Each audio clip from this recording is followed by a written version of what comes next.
அம்பாள் உபாசனையில் ஈடுபட்டவர்கள் இந்த இடத்தை, இந்த ஊரை, இந்த தேசத்தை சேர்ந்தவர்கள் அப்படின்னு கிடையாது.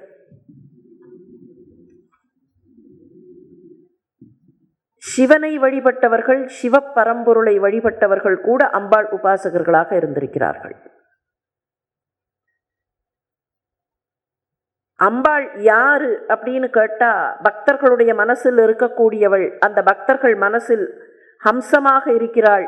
என்ன ஹம்சமாக இருக்கிறாள்னா, தர்மம் என்கிற அம்சமாக இருக்கிறாள். அப்பய தீட்சிதர் ரத்னத்ரய பரீட்சை அப்படின்னு ஒரு கிரந்தம் எழுதினார். அந்த கிரந்தத்தில் ஒரு விஷயம் சொல்லுவார். பரம்பொருள் பிரம்மம்னு இருக்கே, பரபிரம்மம், அந்த பரபிரம்மம் 2 உருவாக தன்னையே மாற்றிக்கொள்கிறது. தர்ம தர்மி, தர்ம தர்மி.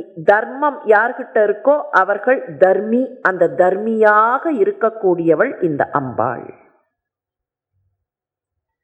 தர்மத்தையே தன்னுடைய ஸ்வரூபமாக கொண்டவள். இந்த ஊரு, இந்த இடம் அப்படின்னு இல்லை. நம்முடைய தேசத்திலேயே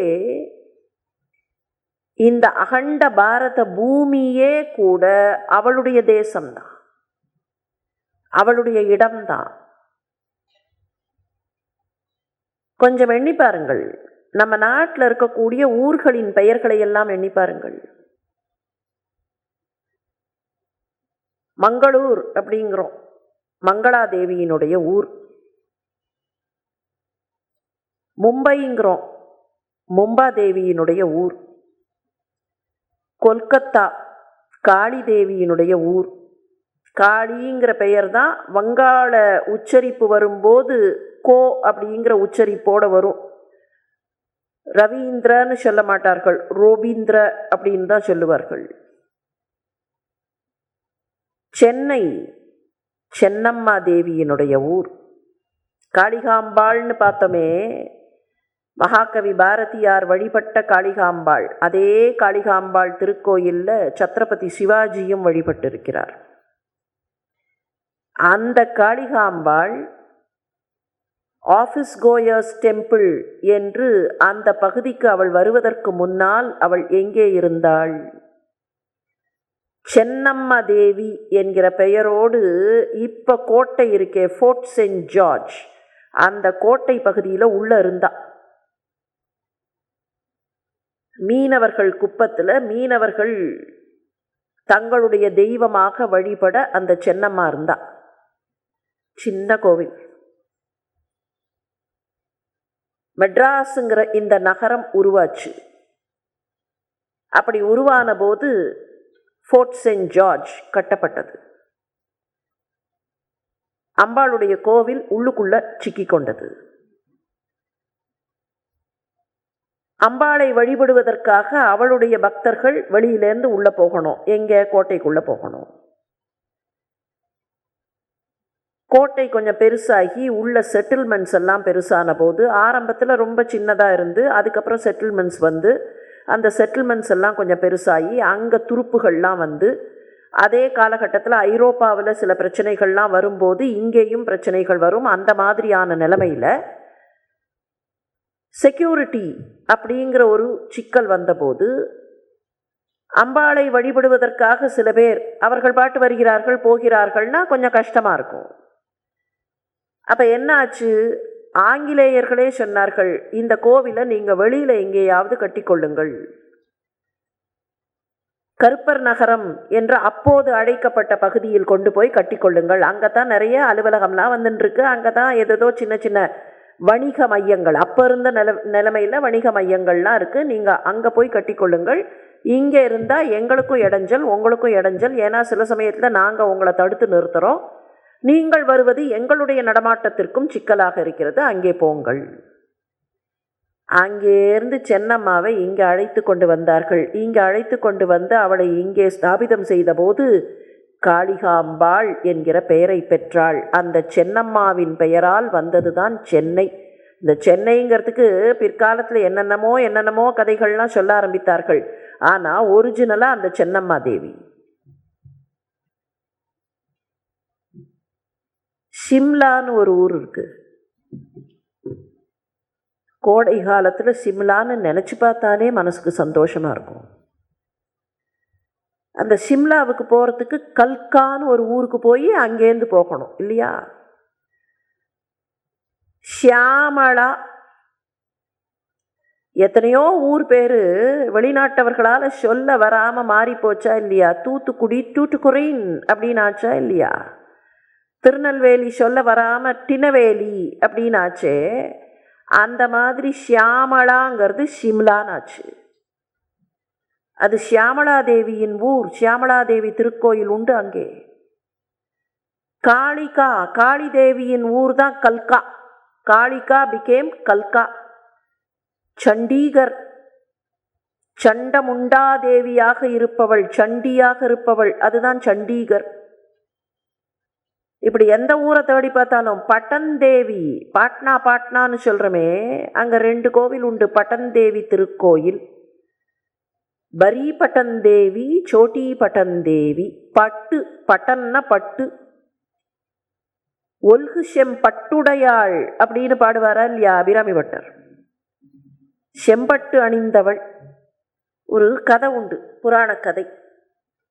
இந்த பாரத தேசம் முழுக்க அவளுடைய ஊர், அவளுடைய பீட்டங்கள் என்று சொல்லுவதற்கு ஒரு கதை உண்டு.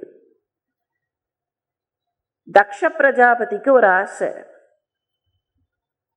சிவன் தன்னுடைய மாப்பிள்ளையாக இருக்க வேண்டும்.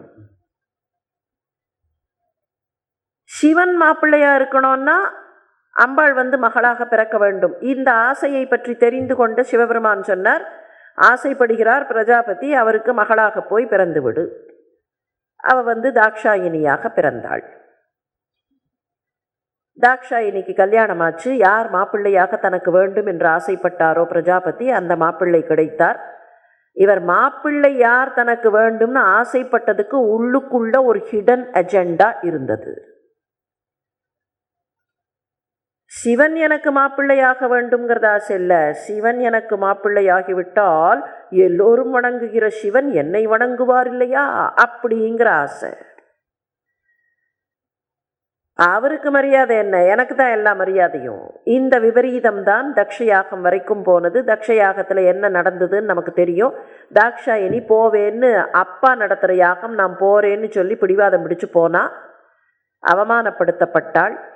அந்த அவமானம் தாங்காமல் எண்ணி பார்த்தாள், இந்த தேகம், இந்த வடிவம் தானே தாக்ஷாயினிங்கிற வடிவம்.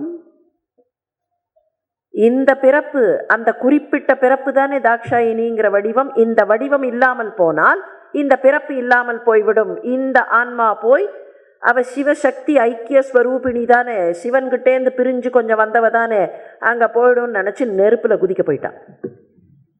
அவன் நெருப்பில் குதிக்கிற நேரத்தில் அவர் வந்துட்டார். வந்தவர் அப்படியே நெருப்பில் தீந்து கருகி போயிருந்த அவளுடைய அந்த உடலை எடுத்து தோளில் போட்டுண்டார். கோபம் தாங்கல. இப்படியும் அப்படியும் இப்படியும் அப்படியும் அந்த கோபத்தில் மேலையும் கீழையும் நட போட்டார். இப்போ இவரோட கோபத்தை தணிக்கணும், இல்லைன்னா இந்த கோபத்தை யாராலையும் தாங்க முடியாது. பிரளயமே வந்துடும். தண்டனை கிடைச்சா பரவாயில்ல, தக்ஷனுக்கு கூட இருந்தவர்களுக்கு தண்டனை கிடைச்சா, தக்ஷனுக்கு தண்டனை கிடைச்சா பரவாயில்ல, ஊழி பிரளயமே வந்துடும் அந்த கோபத்தை அணைக்கலைன்னா. அப்போ என்ன இருந்தாலும் சொந்தக்காரராகவும் அந்த பெண்ணுக்கு சகோதரராகவும் இருக்கக்கூடிய திருமால் ஒரு வேலையை பண்ணாராம். இவர் கோபத்தில் இப்படி அப்படி நடந்தாரா இல்லையா, பின்னாலேயே போய் அவருக்கு தெரியாமல், அந்த கோபத்தில் நடக்கிறச்சே அந்த வேகத்தில் பின்னாலேயே போய் அவருக்கு தெரியாமல் தன்னுடைய திருவாழி சக்கரத்தை வைத்து அந்த அம்பாளுடைய தேகம், ஏன்னா அந்த தேகம் இருக்கிற வரைக்கும் தான், அந்த வடிவம் இருக்கிற வரைக்கும் தான் தாக்ஷாயினிங்கிற பிறப்பை பற்றி அவருக்கு தோணும். இல்லைன்னா அந்த தேகம்ங்கிற வடிவம் போயிடுத்துன்னா அந்த பிறப்புங்கிறது தனியான ஒரு பிறப்பு, அவ ஏதோ தனியாக இருக்கான்னு நினைக்க மாட்டார். தனியாக இருக்கான்னு நினச்சி தனியான அவளுக்கு அவமானம் நேர்ந்து விட்டதுன்னு நினைக்கிறதே அந்த வடிவம் இருக்கிற வரைக்கும் தானேன்னு அந்த வடிவத்தை தன்னுடைய சக்கராயுதத்தை கொண்டு வெட்டினார் என்றும், அந்த துண்டங்கள் விழுந்த இடங்கள் தான் சக்தி பீடங்கள் ஆயினும் கணக்கு. அந்த கணக்கில் அம்பாள் அணிந்திருந்த செம்பட்டு அப்படி தெரிச்சு விழுந்த இடம்தான் பட்டந்தேவி திருக்கோயில்கள் இருக்கக்கூடிய இடம். அவளுக்கு அங்கே பேரே பட்டுதேவின்னு பேர். அந்த ஊர் தான் பாட்னா. பட்டந்தேவியால் வந்த பாட்னா.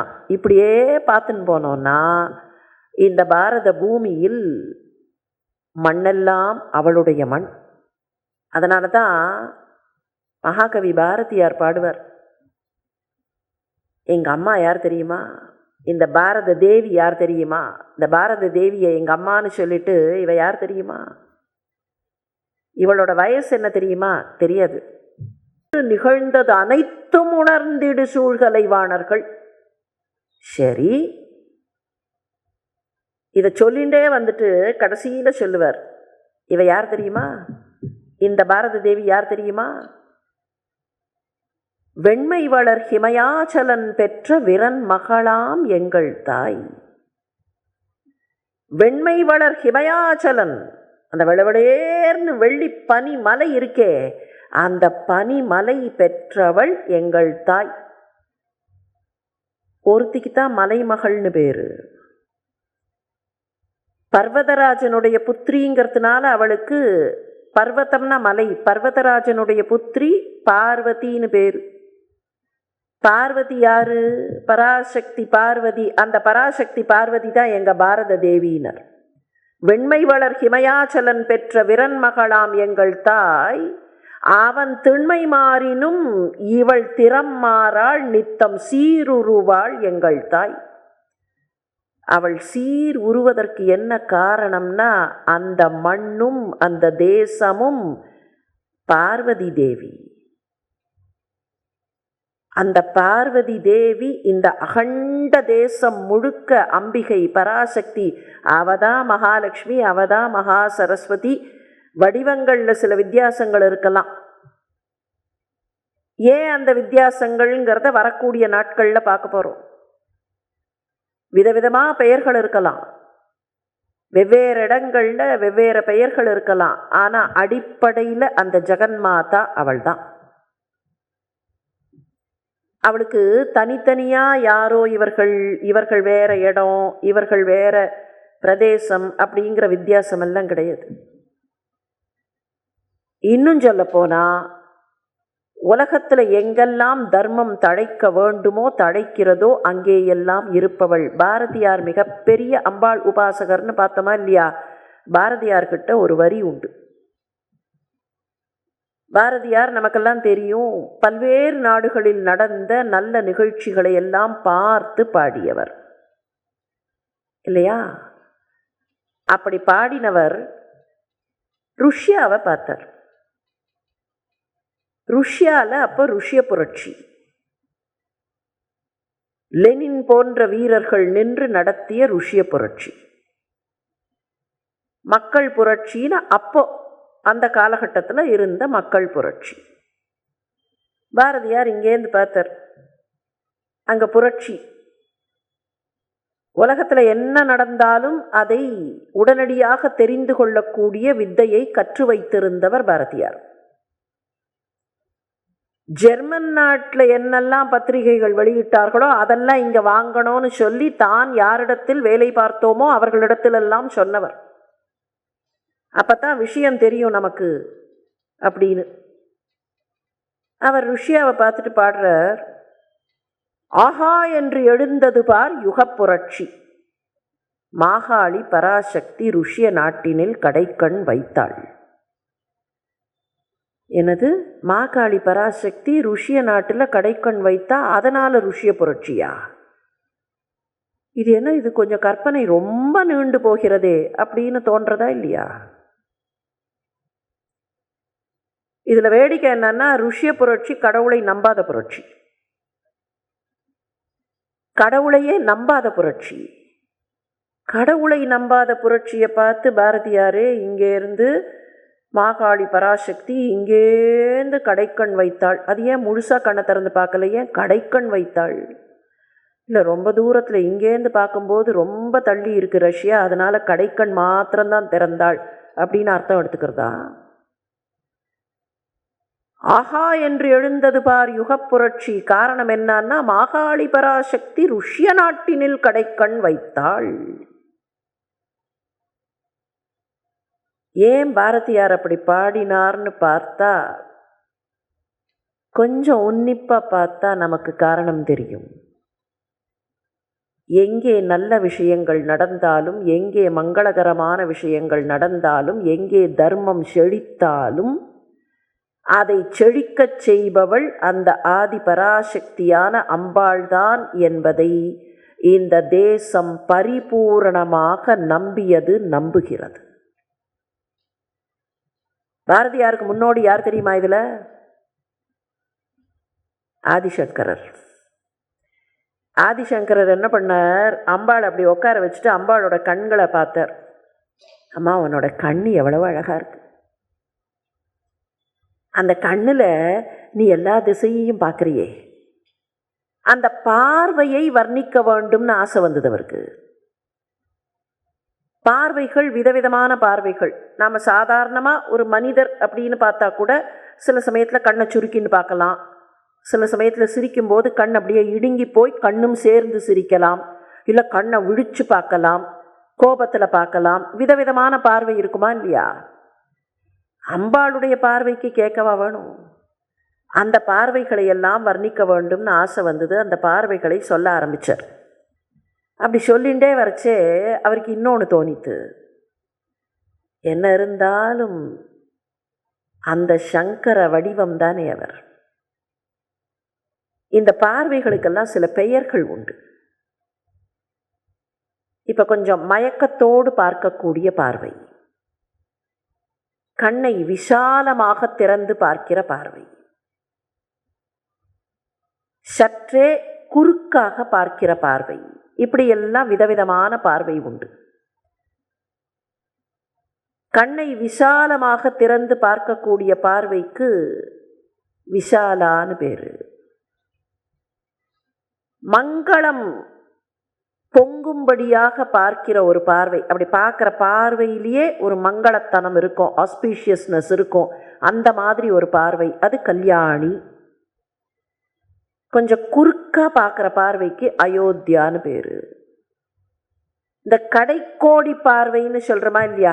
நல்ல பக்தர்கள் போய் கேட்பார்கள், எனக்கு உன்னோட கடைக்கோடி கடாட்சம் போரும்பார்கள். கடைக்கோடிங்கிறது தான் கட அக்ஷம். அந்த கடாட்சம் போகிறோம், கொஞ்சம் கோடியில் பார்த்தா, அந்த பெரிஃபரல் விஷனில் கொஞ்சம் பார்த்தா போகிறோம், நீ முழுசாக கூட பார்க்க வேண்டாம், அந்த கோடி பார்வை எனக்கு நன்மையை தரும். அந்த கடாட்ச பார்வைக்கு விஜயான்னு பேர். இப்படி ஒவ்வொரு பார்வைக்கும் ஒவ்வொரு பேர் உண்டு. இதே மாதிரி இந்த பக்கம் பார்த்தார். அப்போது ஆதிசங்கரருடைய காலத்திலேயும் அதற்கு சில செஞ்சுரிஸுக்கு அப்பாலும் கூட பிரபலமாக விளங்கிய சில நகரங்கள் உண்டு. பிரபலமாக மாத்திரம் அல்ல, தர்மம் செழித்து வளர்ந்த சில நகரங்கள் உண்டு. கல்யாணி சாளுக்கியர்களுடைய தலைநகரத்துக்கு கல்யாணினே பேரு. போகவதி, அயோத்தியா, மதுரா, அவந்தி, இன்னைக்கும் அவந்தி, உஜ்ஜைன், மதுரா இன்னைக்கும் இருக்கு, அயோத்தியா இன்னைக்கும் இருக்கு. இந்த மாதிரி நகரங்கள். இங்க 8 விதமான பார்வைகளுக்கு 8 விதமான பெயர்கள். அதே மாதிரி 8 நகரங்கள். இதை ரெண்டையும் ஈக்குவேட் பண்ணி பாடினார். கல்யாணி, விஷாலா, விஷாலா கல்யாணி, அயோத்தியா, மதுரா, போகவதி, கிருபாதாரா, தாரா, அவந்தி, அப்படி நல்லா சொல்லிண்டே வந்து பகுநகர விஸ்தார விஜயா, தத்தத் வியவகரண பகுநகர விஸ்தார விஜயான்னர். அம்மா, உன்னுடைய பார்வை பல நகரங்களுக்கு விஜயம் செய்கிறது. அந்தந்த நகரங்களுக்கு தக்கபடி அந்தந்த நகரங்களுக்கு எது பொருத்தமோ அந்த அருளை அந்தந்த இடங்களில் அது வழங்குகிறது. பகுநகர விஸ்தார விஜயா. இந்த விஜயாங்கிறது கடைக்கோடி பார்வை. அம்மா, உன்னுடைய பார்வையினால்தான் அந்தந்த இடத்தில் என்ன நடக்க வேண்டுமோ அது நடக்கிறது. அங்கே தர்மம் செழிக்க வேண்டும்னா அது உன்னுடைய பார்வை, அங்கே மங்களம் இருக்க வேண்டும்னா அது உன்னுடைய பார்வை அப்படின்னு ஆச்சாரியர் பாடினாரா இல்லையா? இதை அப்படியே எடுத்துன்னு வந்தார் பாரதியார். இங்கேந்து கடைக்கோடி பார்வை வைத்தாள். அதனால இவ்வளவு நாள் அங்கே மக்கள் என்ன சொன்னாலும் கேட்கவில்லை. இப்போது மக்களுடைய தர்மம் அங்கே செழித்து விட்டது. ஆகா என்று எழுந்தது பார் யுகப்புரட்சி. மகாளி பராசக்தி ருஷ்ய நாட்டினில் கடைக்கண் வைத்தாள். ஆதிசங்கரர் போட்டு கொடுத்த அந்த மரபு, அந்த மரபைத்தான் அப்படியே கொண்டு வந்து ருஷ்யா வரைக்கும் என்ன, உலகத்தில் எங்க நன்மை நடந்தாலும் அது எங்க அம்மா ஜெகன்மாதா செய்கிற நன்மை. அவதான் பார்த்து கொண்டே இருக்கிறாள். தன்னுடைய குழந்தைகள் எங்கே இருக்கிறார்கள், எப்படி இருக்கிறார்கள், அந்த குழந்தைகளுக்கு என்ன வேண்டும்னு அவ பார்த்து கொண்டே இருக்கா. அம்மா அப்படித்தானே. கல்யாணத்துக்கு குழந்தைய அழைச்சின்னு போனா அந்த குழந்தை எங்க இருக்கு, இங்க யார்கிட்ட பேசினாலும் சரி அந்த குழந்தை எங்க இருக்குன்னு தானே அவளுடைய பார்வை இருக்கும். அந்த மாதிரி தன்னுடைய கண்களை எப்போதும் பார்த்து கொண்டே இருக்கக்கூடிய சலன்மீனாபலோச்சனி தானே அந்த அம்மா. அதனால தான் அம்பாளை உபாசித்தவர்கள் அப்படின்னு நம்ம தனியா லிஸ்ட் போட்டே பார்க்க வேண்டாம். இந்த நாட்டு மகான்கள் எல்லோரும் அம்பாளை உபாசித்தவர்கள். அந்த அம்பாள் எல்லாவற்றையும் சாதித்து கொடுப்பாள். அவளுக்கு என்ன வேணும்னா இருக்கிறதுக்கு ஒரு இடம் வேணும். அப்படின்னா அவளுக்கு இடம் இல்லையானா இந்த அகிலாண்ட கோடி பிரம்மாண்டம் அவளோடது தான். ஆனால் அவளுக்கு அந்த இடம்லாம் பிடிக்கல, அதெல்லாம் அவளுக்கு பிடிக்கல. அம்மா பெரிய இமயமலை இருக்கு, அது வேண்டாம். அம்மா பெரிய பெரிய பிரதேசம்லாம் இருக்கு, அதெல்லாம் வேண்டாம். அவளுக்கு பிடிச்ச இடம் என்னன்னா ஒரே ஒரு இடம்தான், பக்தர்களுடைய மனசு. அந்த பக்த மானசரோவரத்தில் ஒரு அன்னமாக இருப்பதற்கு தான் அவளுக்கு ஆசை. அந்த மனசுல அன்பு மாத்திரம் இருந்தா போறோம், வேற ஒன்றும் வேண்டாம். அவளுக்கு பெரிய வழிபாட்டு முறையெல்லாம் வேண்டாம். வழிபாட்டு முறைகள் உண்டு, சமயாச்சாரம், கோலாச்சாரம், வாமாச்சாரம், இன்னும் விதவிதமா உண்டு. ஆனா அதையெல்லாம் விட அவளுக்கு எந்த இடம் ரொம்ப பிடிச்சது, என்ன ரொம்ப பிடிச்சதுன்னா பக்தர்கள் மனசுல அந்த ஏரியில அப்படியே சுகமாக ஒரு அன்னமாக இருந்தால் போதும். சரி, இந்த அம்பாள் இப்ப எங்க இருக்கா அப்படின்னு கேட்டா, ஏன்னா நாங்க தான் இன்னும் மனசை தூய்மையாவே வச்சுக்கவே இல்லையா, அதுல குப்பையெல்லாம் போட்டு வச்சிருக்கோமே. அதை இன்னும் சரி பண்ணி அதை ஏரியில நல்ல தூய்மையான கிறிஸ்டல் கிளியர் வாட்டர்லாம் வரணும்னா கொஞ்சம் ஆகுமே. எங்க இருக்கானா அவ வேற எங்கேயும் இல்லை, அப்பவும் அவ வெளியில இல்லை. ஒவ்வொரு ஜீவனுடைய சக்தியாக, ஜீவ சக்தியாக அவள்தான் இருக்கிறாள். ஜீவ சக்தியாக இருக்கிறாள். பெரியோர்களே, இந்த கௌலாச்சார முறை, வாமாச்சார முறை அப்படின்னு எல்லாம் பார்த்தோமா இல்லையா, அந்த டீட்டெயில்ஸ்குள்ளெல்லாம் போக வேண்டாம். ஆனா அவ நம்ம கிட்ட தான் இருக்கா, நம்ம கிட்ட நம்ம சக்தியா இருக்கா. ஒவ்வொரு ஜீவனுக்குள்ளேயும் அந்த ஜீவனுடைய சக்தியாக இருக்கிறாள், அந்த ஜீவனுடைய ஆற்றலாக இருக்கிறாள். நம்ம கிட்டத்தான் அவ இருக்காங்கிறத ரியலைஸ் பண்ணினாலே அந்த மனசை மானசரோவரமாக ஆக்குவதற்கான முதல் ஸ்டெப்பில் காலடி வச்சதா ஆயிடும். ஃபர்ஸ்ட் ஸ்டெப் என்னன்னா, நம்ம கிட்ட தான் அவ இருக்கா அப்படிங்கிற அந்த நம்பிக்கை. யாராக இருந்தாலும் பேதம் பார்க்காம, முதல்ல பார்த்தோமே பேதித்து நம்மை வளர்க்கக்கூடியவள், ஆனா அவளுக்கு எந்த பேதமும் கிடையாது. யாராக இருந்தாலும், படித்தவர்கள், படிக்காதவர்கள், தெரிந்தவர்கள், தெரியாதவர்கள், இருப்பவர்கள், இல்லாதவர்கள், எந்த வித்தியாசமும் கிடையாது. யாராக இருந்தாலும் அவளை நம்பினால் அவர்களை அவள் கைவிட மாட்டாள் அப்படிங்கிறதுக்கு ஏராளமான நிரூபணங்கள் உண்டு. அதுல ஒரு நிரூபணம், ஒரு மிகப்பெரிய ஆங்கிலேயருக்கு அவள் செய்து கொடுத்த ஒரு நன்மை. இந்த தேசத்திற்கு வேலை பார்ப்பதற்காக வந்தவர். He was posted to India, he came. அவ்வளவுதான். அதுக்கு முன்னால் அவருக்கு அம்பாளை பற்றியெல்லாம் ஒன்றும் தெரியாது. ஆனால் இங்கே வந்ததுக்கப்புறம் நடந்த சில சம்பவங்களால் அந்த அம்பாளை அவளே தனக்கு கதி அப்படின்னு நினைக்க ஆரம்பித்தார். அவளே கத்தின்னு நினைக்க ஆரம்பித்ததுக்கப்புறம் அவருக்கு கூட இருந்து அவருக்கு என்ன வேண்டுமோ அதையெல்லாம் செய்து கொடுத்தாள். அதே மாதிரி தான்